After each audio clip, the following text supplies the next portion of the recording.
Major funding for KPBS Evening Edition has been made possible in part by Anderson Plumbing, Heating and Air, proud to support the mission of KPBS and privileged to serve San Diego clients. Anderson Plumbing, Heating and Air, helping homeowners maintain drain, heating, and cooling systems since 1978. And by the Conrad Prebys Foundation, Darlene Marco Shiley, and by the following.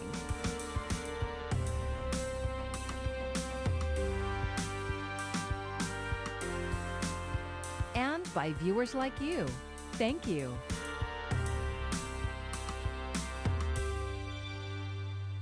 Good evening. It's Tuesday, November 9th. Thanks for joining us. I'm Maya Trabulsi. The pandemic is still here, but Governor Newsom says California is roaring back. Today, the governor announced our state is looking forward to another budget surplus. KPBS reporter Matt Hoffman breaks down the numbers.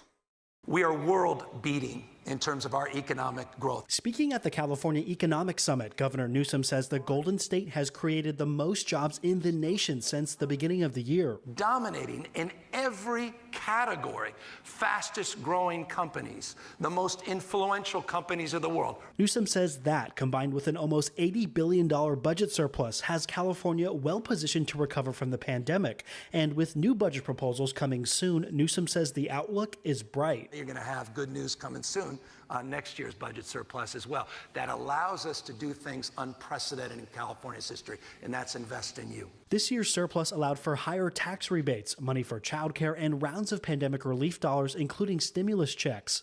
But Newsom says there's still a lot of work to be done in terms of housing affordability, homelessness, equity, and addressing climate change. We are at a point of real abundance across the spectrum. Our ability to invest an unprecedented amount of money in infrastructure and in human capital. Locally, County Board of Supervisors Chair Nathan Fletcher is looking forward to potentially seeing more dollars coming to the region. You got a lot of working families that can't find childcare, they can't find affordable housing. And so I think we got to look at how we invest those funds in real ways that impact working class folks that are out there that are not seeing the benefits of this roaring economy. We know this recession was one of the most uneven in history. Billionaires did great, working class folks did not. Something that could once again slow the economy's growth. As we approach the holidays, Newsom is warning of increasing numbers of COVID-19 cases, and he's asking people to remain vigilant. Winter is coming. I mean, COVID is not taking the winter off. Matt Hoffman, KPBS News. The San Diego Fire and Rescue Department has been struggling with staffing shortages, but it's not only because of COVID or vaccine mandates. KPBS reporter Kitty Alvarado tells us the issue is more complicated than that. It's a beautiful day in San Diego, and the fire crew at Station 1 are starting their day. While everything looks normal, we've got an exhausted workforce, and so yes, we're seeing less and less people sign up and voluntarily want to take overtime shifts, and so sometimes those sit empty. Back at San Diego Fire and Rescue Headquarters, Chief Colin Stowell says it's been a struggle to keep the department's 50 stations fully staffed. We've had staffing challenges before, but typically it's been during very busy fire seasons when we've deployed 40, 50, 60 folks out on apparatus during those fires. We don't have anybody out on those fires right now. He says the staffing shortage has already resulted in a brownout of a station this year. The absolute last resort for us is to have to shut down a first responder unit. We take that very seriously. We just did not have enough bodies that we could even hold and require that they stay at work. Stowell says COVID isn't the only reason this is happening. We're also seeing a combination of retirements and some folks leaving the department for either other departments or a change of career. But it sure hasn't helped, and the city's vaccine mandate deadline is looming. About 12% of his department is unvaccinated. As we go through that process, inevitably we will have some personnel that don't meet those requirements, and there'll be some tough decisions to be made. But he's also seeing a sharp decrease in applicants. They used to get about 4,000 a year. Now they get about 1,300. It's not a shortage of candidates. We maintain, as a CPF, an eligibility hiring list that has over 3,000 candidates on it today. Brian Rice is the president of the state's firefighter union. He says this crisis has been years in the making. We've been seeing staffing shortages for years. Is COVID to blame? No. Is the wildfire season to blame? No. Do they play a role in it? Yes. But to me, the blame falls squarely on cities, counties, and municipalities as employers for failing to hire the adequate number of firefighters. Rice says fire departments have to stop relying on seasonal firefighters, inmate crews, and overtime. Meanwhile, Stowell says they will meet their staffing goal by 2023. Kitty Alvarado, KPBS News. The debate over the federal vaccine mandate continues. Britt Conway has the latest on the legal battles brewing right now. Back it is the government's job to keep its nation safe.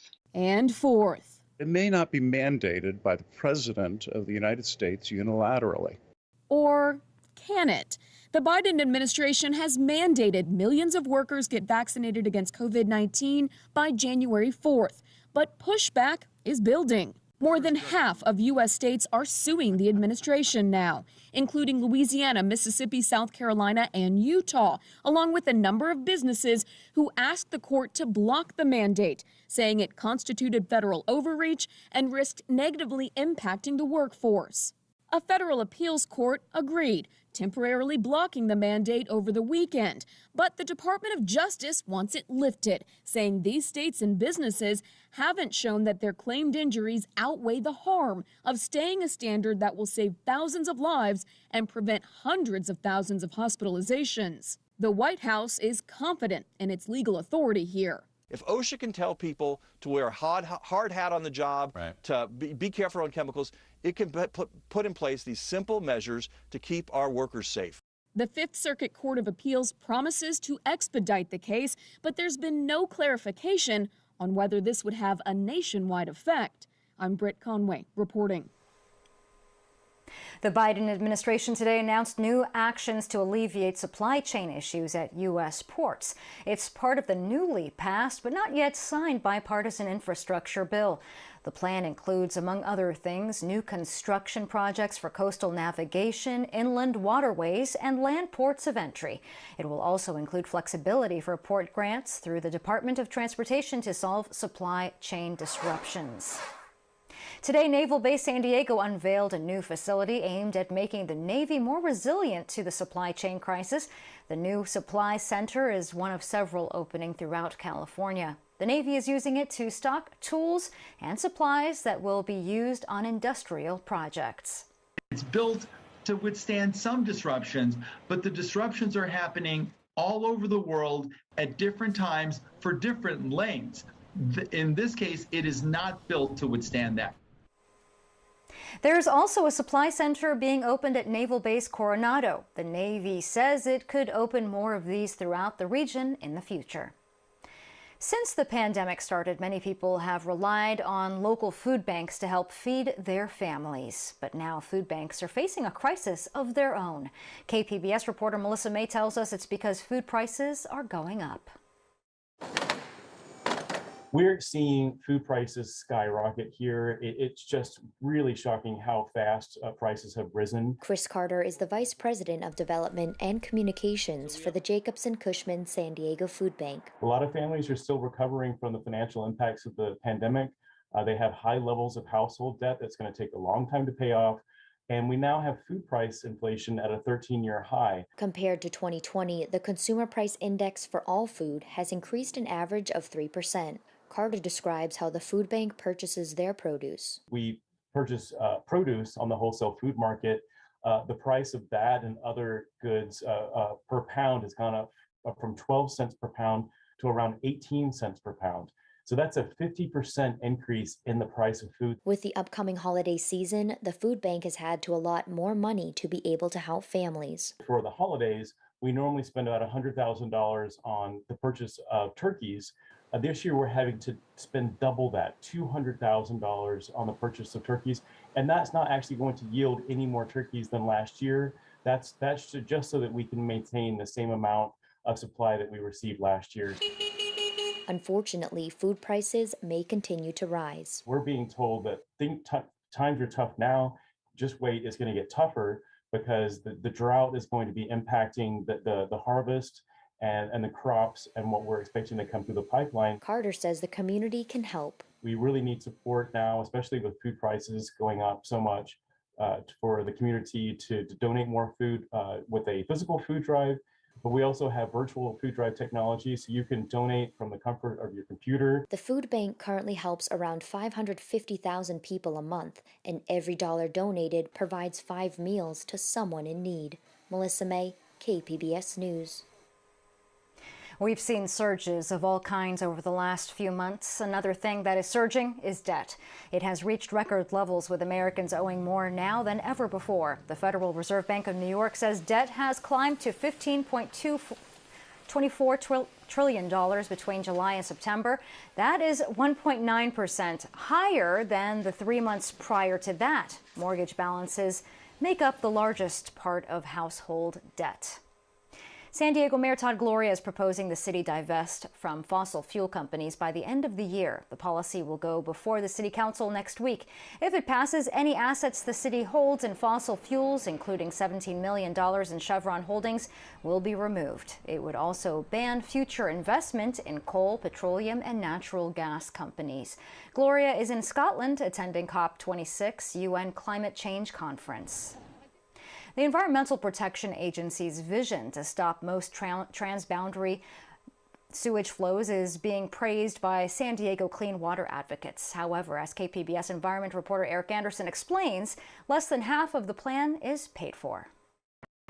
U.S. officials hope to spend $630 million for a massive upgrade of sewage capture and treatment facilities in San Diego and Tijuana. My biggest fear was that they would choose an economical path that would only solve the problem of the day. Gibson is the region's top clean water regulator. He says if all the projects are built, he's confident the region will have a sewage control solution that can last decades. But he's also cautious. He says the EPA has less than half of the needed funding, and U.S. officials need Mexico to be part of the solution. International solutions require much more negotiation, much more care to ensure that we can account for the investments in both countries. And so EPA has properly staggered these projects. Imperial Beach regularly endures daily sewage flows that send tens of millions of gallons of sewage-tainted water into the U.S. We've been besieged with a tsunami of sewage for the last 2 years. Things got way worse than we could have imagined. The south end of our beach has been closed 200 days this year, just nonstop closures this summer. Dedina is energized to help find state, federal, or Mexican funding that would be needed to pay for the project. He's happy the U.S. upgrades will come first. I think we can push for these investments, but that's why we have a backup plan on the United States side of the border, right? Trust but verify, so we get to have some backup in case things don't work. Construction of the sewage plant improvements in the U.S. could begin as soon as 2 years from now. Officials hope to have all the projects complete by 2020. Eric Anderson, KPBS News.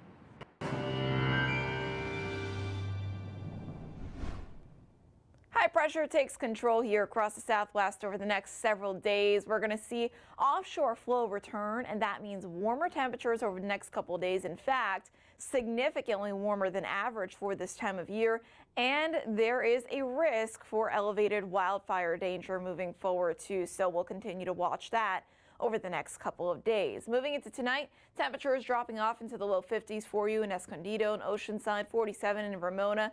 Borrego Springs getting down to 55. Wednesday, the story is the cooler air coming in out of the interior sections here of the Southwest, but pleasant air continuing across southern portions of California and into Arizona. And again, over the next several days, likely Thursday into Friday, is when we'll really see things begin to warm up here. Temps for your Thursday, or rather Wednesday here, getting up into the mid-80s for Borrego Springs, 77 out towards El Cajon, 79 in Ramona, 70 degrees in San Diego. So not feeling that warm up for the middle of the week just yet.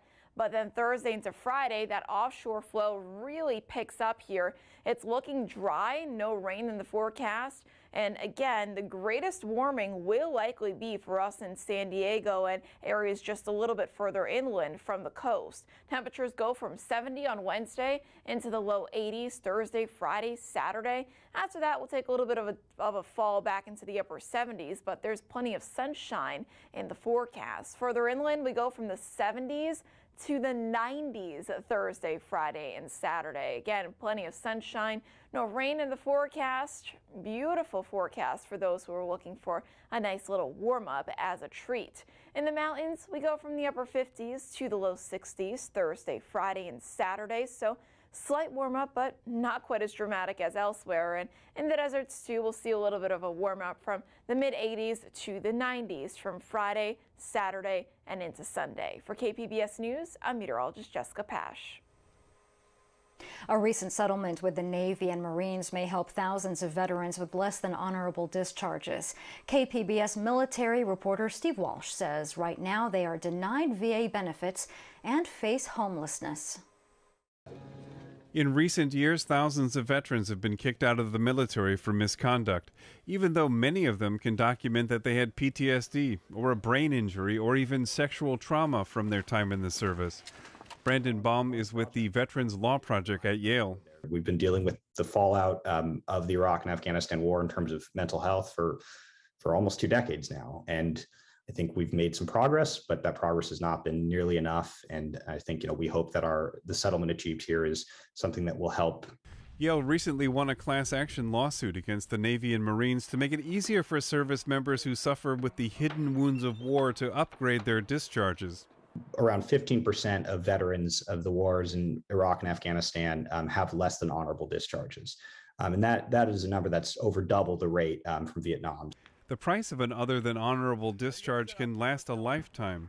Depending on their status, they are denied a wide range of VA benefits, from health care to burial services. It can also make it hard to get a job, says Bob Muth with the Veterans Law Clinic at the University of San Diego. A lot of our clients, when they come to us, they're experiencing homelessness. They might be living in their car or their truck, living on the street. A lot of times we get referrals from homeless shelters where they're saying this is an individual who served their country in the military, is clearly dealing with a mental health issue. The Navy and Marines have been particularly harsh despite changes in the law which require each service to consider the wounds of war when judging whether to upgrade someone's discharge. Moose says denial damages people's self-worth. This is a person being essentially branded for life as less than fully honorable. And so you have clients who come to us who have been decorated for valor in combat and now are walking around with a discharge that says that they're somehow less than honorable. The settlement will impact potentially thousands of veterans in San Diego, Muth says.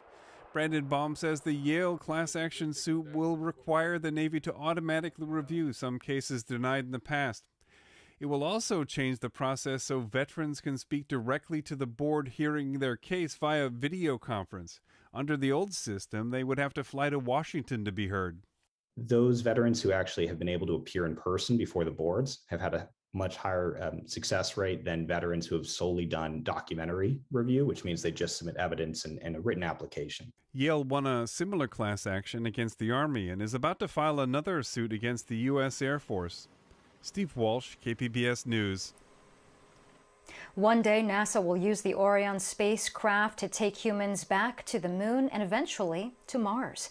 And a Navy crew from right here in San Diego has an important role to play. Today, crews aboard the USS John Murtha simulated what it would be like to recover the Orion capsule.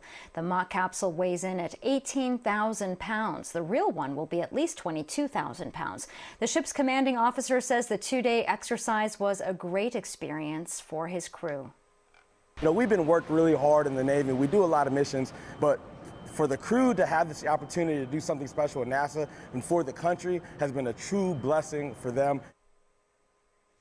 NASA officials say the USS Murtha has been tasked to participate in the recovery efforts next year, as long as it works in terms of missions and schedules.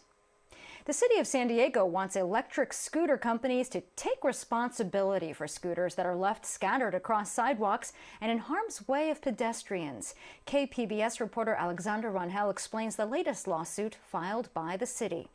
Little Italy resident Jared Granoff uses scooters to get around town. If you can keep it as out of the way as possible, that's all you can do. He hasn't had issues with scooters laying around where he lives, but says he can definitely see the issues that arise with them. I think that if you do have scooters like that one just in the middle of the sidewalk, there's definitely people walking around that could trip over them or fall. Those falls can result in lawsuits against the city of San Diego.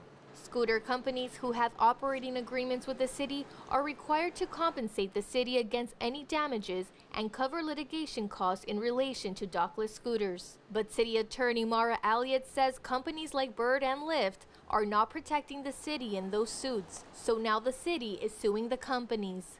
In a written statement, Elliott says, in exchange for using the city's streets and sidewalks, the scooter companies agreed to defend and indemnify the city against liabilities that arise from their conduct. Their practice of shifting their business costs to city taxpayers is unacceptable and will not be tolerated. The lawsuit comes after disability rights advocates sued the city, alleging scooters were being abandoned in dangerous places by users. Scooters have designated areas where they should be parked, but the lawsuit filed says they're left in the middle of walkways, wheelchair ramps, and intersections. The city is hoping their operating agreement with scooter companies will be upheld in court. Alexandra Rangel, KPBS News. As the U.S. continues to face a labor shortage, a new initiative is looking to get people interested in one of America's oldest industries. Chris Nguyen explains why manufacturing is in desperate need of new recruits. Across America, efforts are underway to build a skilled workforce of the future as the country faces a labor shortage. Our job is to create a solution to fill that skills gap.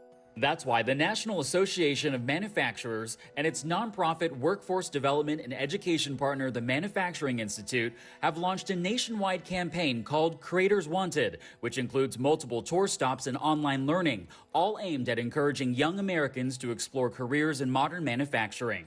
All roads lead back to manufacturing. Those high-skilled, high-technology jobs are what enable us to make the world a better place.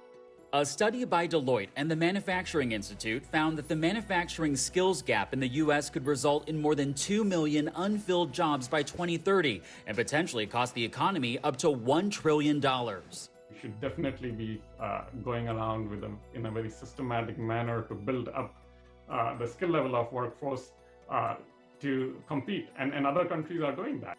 Manufacturing executives say some people are reluctant to work in factories, in part because of fears about robots taking over and jobs getting shipped overseas. But educators say programs like the Creators Wanted Tour could help put students at ease.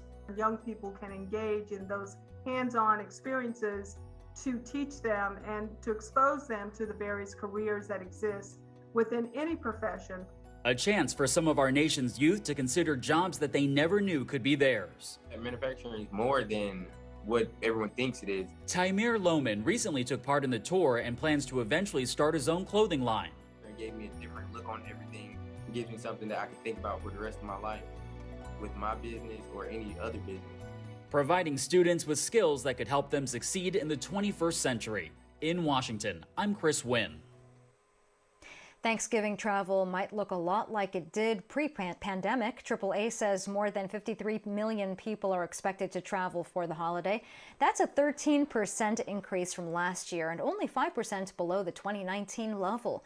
More than 4 million people are expected to fly. That's an 80% increase from last year. But most holiday travelers will likely be on the roads. AAA predicts 48 million people are driving this Thanksgiving. It's unlikely COVID-19 will ever go away completely around the world, but there will come a time when the virus won't be as prevalent. Mandy Gaither has more on what experts say the end of the pandemic may look like. COVID-19 is likely here to stay, but when cases are no longer out of control and hospitals aren't overflowing with patients, many experts predict the spread of the coronavirus will be more like a seasonal flu. What we hope to get it is at such a low level that even though it isn't completely eliminated, it doesn't have a major impact on public health or on the way we run our lives. With mutations like the Delta variant, no one can predict exactly how prevalent COVID-19 will be in the future, but experts say we now have the power of protection from vaccines, and federal health officials are already thinking about how to measure the end of the pandemic and how to track the coronavirus once it becomes endemic. That means a disease has a constant presence in a population but isn't affecting a significant number of people. We would hope that as we get people more vaccinated, not only in this country, but throughout the world, that the level of viral dynamics will be so low. I can't predict for you today when that will be. The CDC says we're still in pandemic phase. Right now, 70% of adults in the U.S. are fully vaccinated. Health officials say that vaccination rate needs to rise as new COVID-19 cases continue to fall. For Health Minute, I'm Mandy Gaither. I'm Judy Woodruff. Tonight on the news, our world leaders wrangle over plans to combat climate change as the consequences of a warming planet fall hardest on developing nations. Coming up at 7 after Evening Edition on KPBS. San Diego is full of attractions, and the San Diego Public Library wants you to experience them. With a valid library card, you can score free passes to some of the city's most exciting places to visit. It's called Discover and Go, and it was launched just today. On a first-come, first-served basis, the library is offering tickets and passes to places like the Zoo, the Museum of Us, Skate World, and 8 other locations. Make a reservation on the Discover and Go website or by going to any one of the 36 San Diego public libraries. You can then download or print your passes. And you can find tonight's stories on our website, kpbs.org. Thanks so much for joining us tonight. I'm Maya Trabulsi. Good night. Major funding for KPBS Evening Edition has been made possible in part by Anderson Plumbing, Heating and Air, proud to support the mission of KPBS and privileged to serve San Diego clients. Anderson Plumbing, Heating and Air, helping homeowners maintain drain, heating, and cooling systems since 1978. And by the Conrad Prebys Foundation, Darlene Marco Shiley. And by the following: